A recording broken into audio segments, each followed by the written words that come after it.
What's your greatest weakness? One weakness that I have is it's very difficult for me to say no. And that's because I tend to feel bad every time I need to refuse or decline something. In my experience with assisting customers before, I would always feel bad too if I needed to decline a customer's request. But I understand that every time that happens, I need to stand my ground and let the customer understand why the request is not possible.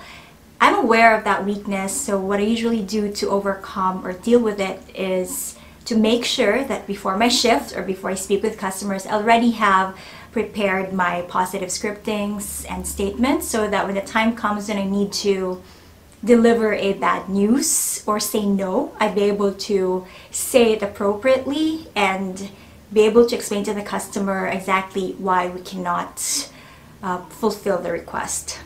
Obviously, if there's a question about your strengths, then there should also be a question about your weaknesses, because humans as we are, there should be a balance of strengths and weaknesses.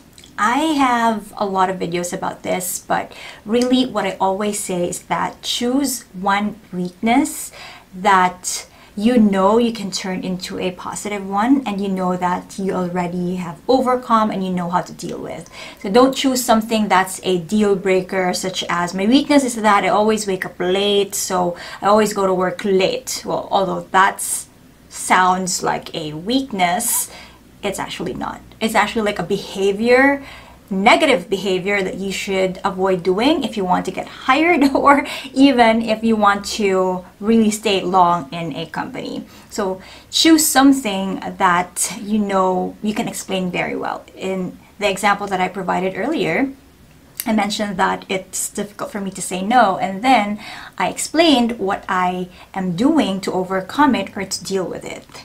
Alright, so you don't have to choose something grand or anything like that. Just keep it simple and make sure that you'll be able to explain it.